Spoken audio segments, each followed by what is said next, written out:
Welcome to my YouTube channel A to Z classes by Gaurav sir.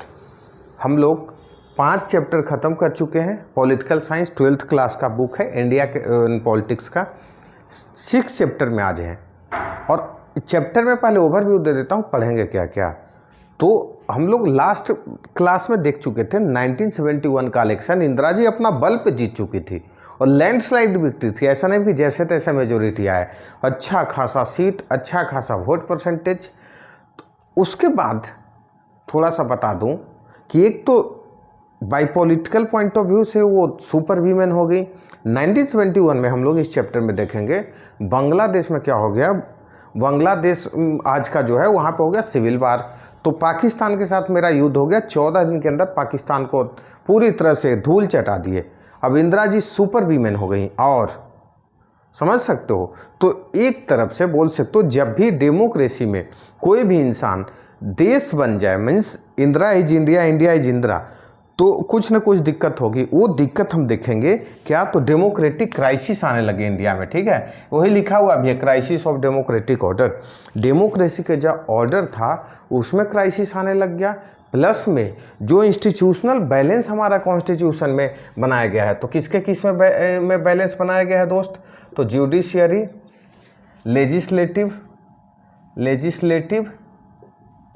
And executive, ये तीनों जो branch हैं हमारे कॉन्स्टिट्यूशन के अकॉर्डिंग क्या होगा, तीनों एक तीसरे को बैलेंस करेंगे। मीन्स कोई सुपीरियर नहीं है, सब में हार्मोनी वाला रिलेशन होना चाहिए, समझे। चाहे जुडिशियरी हो, लेजिस्लेशन हो या एग्जीक्यूटिव हो, सबको तीनों को आपस में कंबाइंड आना चाहिए, ये कहता है हमारा कॉन्स्टिट्यूशन। लेकिन 1971 to 73 के बीच में, खास करके 71 to 73 के बीच में, आगे मैं बताऊंगा कि पूरी तरह से क्या हो गया था, ये बोल सकते हो बैलेंस गड़बड़ होने लग गया था। मीन्स जुडिशियरी वर्सेस लेजिस्लेटिव एकदम चल रहा था, तगड़ा वाला बोल सकते हो, कॉन्फ्लिक्ट बोल सकते हैं, चल रहा था। ये हम लोग इस चैप्टर में देखेंगे और इस चैप्टर में उसी से आगे देखेंगे कि क्या हो गया, तो इमरजेंसी इम्पोज कर दिया गया। अभी इमरजेंसी मतलब आप क्या समझते हो, जैसे इमरजेंसी सिचुएशन हो चुका है, तो इमरजेंसी मतलब मेनली आप देखते हो कि वार के टाइम में वर्ड यूज किया जाता है। मान लो एक एक्सटर्नल एग्रेशन के टर्म में, जैसे कोई देश मान लो अटैक कर दे मेरे पे, एक्सटर्नल एग्रेशन के टाइम में ये वर्ड यूज किया जाता है। या नेचुरल डिजास्टर्स आ जाए, जैसे मान लो अचानक सा अभी साइक्लोन आ गया था, तो बोल रहे थे ना कि इमरजेंसी टाइप का सिचुएशन है, इस टर्म में यूज किया जाता है इमरजेंसी वाली सिचुएशन। लेकिन हमारे कंट्री में इस बार कब, 1975 में बताऊंगा। ठीक है, 1975 में क्या हुआ था, हम लोग इंटरनल डिस्टर्बेंस के नाम पे हमारे देश में क्या हुआ था, इमरजेंसी इम्पोज किया गया था। वो इस चैप्टर में देखेंगे और इस चैप्टर के लास्ट में 4 क्वेश्चन जो आपके बुक में दिया हुआ उस पर कंक्लूजन पे पहुंचेंगे। जैसे फर्स्ट क्वेश्चन क्या है, why was emergency imposed, was it necessary. क्या इमरजेंसी, क्या वाई वाज इमरजेंसी इम्पोज्ड, आपके बुक का एक क्वेश्चन, मैं अपना मन से नहीं बना रहा हूँ। वाई वाज इमरजेंसी इम्पोज्ड,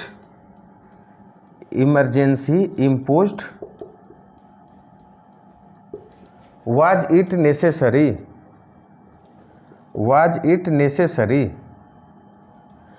क्यों इमरजेंसी लगाया गया, क्या इमरजेंसी नेसेसरी था। ये हम लोग चैप्टर के लास्ट में डिस्कस कर लेंगे। सेकंड आपके पास क्वेश्चन क्या इसी चैप्टर में, why did the imposition of emergency mean in practice, what did the imposition of emergency mean in practice, what did, क्या ऐसा काम हुआ जिस कारण से इमरजेंसी बोल सकते हो प्रैक्टिस में आया, लगा, इमरजेंसी क्या हो गया, प्रैक्टिस में लगा। ये आपका बुक का क्वेश्चन ही है। थर्ड क्वेश्चन आपके पास है, तो थर्ड क्वेश्चन हमारे पास है, what were the consequences of the emergency on party politics, consequences of the emergency on party politics देखेंगे इसको लास्ट में। Consequences of emergency on party politics, मैं तो बोलता हूँ कि इसको यहाँ तक देखेंगे पार्टी पॉलिटिक्स क्या पूरे डेमोक्रेटिक सिस्टम में, पूरे एग्जीक्यूटिव सिस्टम में, पूरे जुडिशरी सिस्टम में इमरजेंसी का क्या इम्पोज रहा है, यहाँ तक कि इंडिया का फोर्थ पिलर मीडिया बोलते हैं उस पर क्या इफेक्ट रहा। सारे मीडिया वालों पे सेंसरशिप लगा दिया गया था इस समय, तो ये क्वेश्चन भी उस समय देखेंगे। And the last question, what are the lessons of the emergency for Indian democracy. Lessons हमें क्या सीखना चाहिए था, व्हाट आर द लेसन्स, ठीक है, क्या लेसन मिला, या आज भी इमरजेंसी को जब याद करते हैं, या वो दिन आती है, अभी अभी पास हुआ है जून में ही, ठीक है, तो 25 जून को इमरजेंसी इम्पोज किया गया था, रात में 26 से इम्प्लीमेंट हुआ था 26 जून को।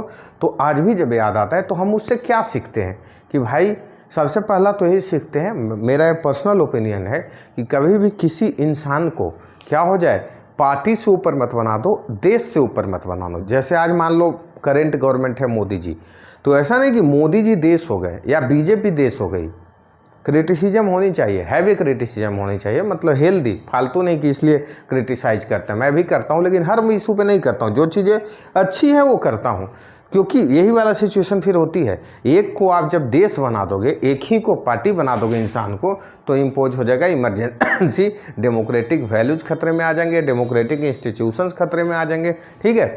ये हम पूरे चैप्टर में लेसन देखेंगे, जो आगे भी इसको क्या करेंगे हम लोग, इससे आज भी सीख सकते हैं कैसे इमरजेंसी नहीं के टाइम में क्या क्या हुआ था, कैसे हमारा देश चलता है, सीख सकते हैं।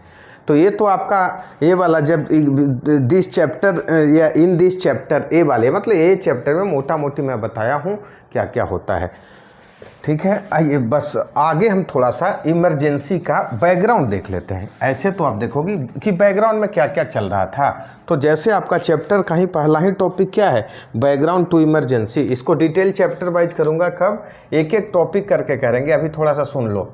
Background to emergency, background to emergency, भाई ऐसी कोई चीज़ थोड़ी होता है, कुछ तो हो, मतलब बैकग्राउंड इसका होगा ना। अब आप लोग तैयारी करने के पीछे आ गए तो भी एक बैकग्राउंड रहता है कि सर हमारा तो पापा का टारगेट था कि हम यूपीएससी क्लियर करें, या मम्मी का टारगेट था हम एसएससी क्लियर करें, जो भी हैं, तो कुछ तो बैकग्राउंड रहेगा। तो बैकग्राउंड बताऊंगा क्या क्या, कि बैकग्राउंड क्या था। तो एक बैकग्राउंड तो बता दिया कि भाई इंदिरा जी सुपर वीमेन बन चुकी थी, super women, India is Indira, Indira is India, तगड़ी वाली, मतलब इतनी स्ट्रॉन्ग लेडी बन चुकी थी। दूसरा बैकग्राउंड क्या चल रहा था, तो सर बैकग्राउंड चल रहा था judiciary versus legislative, judiciary versus legislation या लेजिस्लेटिव,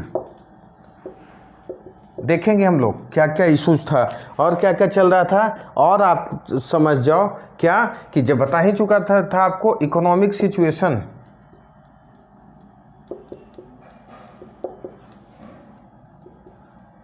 ये आपको बताऊंगा कि जैसे 1971 में क्या किया था इंदिरा जी ने, गरीबी हटाओ का नारा दिया था, और बोल सकते हो वहीं पे इलेक्शन ही जीत लिए थे। और आए तो देखे कि डिफरेंट सिचुएशन हो गया, जैसे वार हो गया तो अपने आप महंगाई बढ़ जाता है, मानसून फेल हो गया, अब हर जगह हाहाकार, कैसे क्या करें। तीसरा देश में क्या चल रहा था उस समय, judiciary versus executive, economic situation, student movement तगड़े लेवल पे था, स्टूडेंट्स मूवमेंट, ये बताऊंगा खास करके दो students movement, first Bihar student movement, या बोल सकते हो Gujarat state student movement, Gujarat, और सेकंड बिहार में चल रहा था स्टूडेंट्स मूवमेंट। ये बिहार वाला का तो बिहार तक रहा ही नहीं, नेशनल मूवमेंट बन गया, और इमरजेंसी इम्पोज करवाने में इसकी बहुत बड़ी हाथ थी, क्योंकि इसके कारण बोला जाता है कि वो पूरी तरह से ऐसा लग रहा था कि इंटरनल डिस्टर्बेंस देश में आ चुका, और इसी को ग्राउंड बना के बनाया गया था इमरजेंसी। और क्या, नक्सल मूवमेंट, नक्सल्स मूवमेंट इसी समय देश में चल रहा था। एक हो गया था रेलवे स्ट्राइक, रेलवे स्ट्राइक्स बोला जाता है आज तक का इतने बड़े लेवल पे रेलवे स्ट्राइक कभी नहीं हुआ। अब सोचो कि देश में रेलवे ही बंद हो जाए, नहीं चलना लगे रेलवे, क्या सिचुएशन होगा। इकोनॉमी डाउन, लोगों का आना जाना बिल्कुल बंद, इतने सिचुएशन देश में चल रहे थे, ठीक है। क्या, judiciary versus legislative, economic system पूरी तरह से क्या था, इकोनॉमिक सिचुएशन इंडिया का ख़राब हो चुका था, स्टूडेंट मूवमेंट, मान लो गुजरात मूवमेंट, बिहार मूवमेंट, फिर नक्सल मूवमेंट, रेलवे स्ट्राइक, इतनी चीज़ें तो देश में चल रही थी। ऐसे ही थोड़े कोई ना कोई तो चीज़ें हो रही थी। प्लस में एक चीज़ और मैं बताया था कि जैसे 1971 में मान लो इंदिरा जी जीत करके आ गई थी, लेकिन बताया था कि क्या पहले वाली कांग्रेस रह गई थी क्या? पहले वाली कांग्रेस नहीं थी, क्योंकि मेन लीडर तो कांग्रेस में थे नहीं। और दूसरी चीज़ क्या हुआ, अब डिफरेंस ऑफ ओपिनियन वहाँ पे रिस्पेक्ट नहीं हो सकती थी, क्योंकि एक लीडर इतनी बड़ी हो गई थी। तो लेकिन विद इन द पार्टी भी डेमोक्रेसी कहाँ रही थी, वीक हो गई थी। तो विद इन द पार्टी भी डेमोक्रेसी वीक हो गया, ठीक है। प्लस में फिक्सन जो होते थे ना कांग्रेस में भी, ग्रुपिंग्स होती थी, वो भी ख़त्म। अब भाई जो मान लो इंदिरा जी के खिलाफ बोल देंगे वो पार्टी में नहीं रहेंगे। तो जब इतनी सारी चीज़ें एक साथ चलने लगे तो ये सब बैकग्राउंड में चल रहा था, और तब जा कर के फिर अचानक से पब्लिक में असंतोष थी, पब्लिक में डिससेटिस्फेक्शन क्यों, बताया था, आगे चल के बताऊंगा कि जब इकोनॉमिक सिचुएशन देश का बिल्कुल ख़राब हो चुका था, देश मतलब प्राइस बढ़ते जा रहा था, लीडर भी एक ही थी, अपोजिशन को कोई वैल्यू नहीं था खास, इतने चीज़ें एक साथ चल रही थी, तब इम्पोज किया गया था इमरजेंसी। ये तो एक बैकग्राउंड बना दिया हूँ इस चैप्टर का। आज इस लेक्चर को यहीं तक रखते हैं। नेक्स्ट क्लास में एक एक पॉइंट को डिस्कस करेंगे। फिर जैसे शुरुआत करेंगे इकोनॉमिक सिचुएशन से, फिर स्टूडेंट मूवमेंट, नक्सल मूवमेंट, चारू मजुमदार का डिस्कस करेंगे, कैसे नक्सलाइट मूवमेंट शुरू हुआ वेस्ट बंगाल से और फिर हमारा चला गया, आज तो 9 स्टेट्स में ऐसा बोला जाता है कि है, वो सब डिस्कस करेंगे। रेलवे स्ट्राइक करेंगे, फिर वहाँ पे जॉर्ज फर्नांडिस का नाम आएगा, जो चल कर के बाद में जो आज नीतीश कुमार है, जनता दल यूनाइटेड, उसके फाउंडर मेंबर्स थे मुंबई में, लेकिन बिहार में फिर पॉलिटिकल उनका सब दिन बिहार से ही पॉलिटिक्स किए। और लास्ट में करूँगा जुडिशरी वर्सेस लेजिस्लेटिव, वहाँ से फिर क्या करेंगे देंगे, फिर देखेंगे, इसके बाद इमरजेंसी इम्पोज होगा। ये चैप्टर ऐसे चलेगा और फिर लास्ट में आपको क्या करेंगे, बताएंगे कंसिक्वेंसेज ऑफ द इमरजेंसी, फिर उससे हम लेसन्स क्या ले सकते हैं। आज भी डेमोक्रेसी में ये सीखेंगे। तो आज लेक्चर को यहीं तक रखते हैं। लेक्चर आएगा, बीच में डिसकंटिन्यू हो गया था, अब आते रहेगा, परेशान नहीं होना है। आप क्या करें, वीडियोज़ देखते रहें, लाइक करते रहें, चैनल को सब्सक्राइब ना किए हो कर लो, और दोस्तों से भी शेयर करते रहो ताकि हमें मोटिवेशन मिलता रहे। Thank you.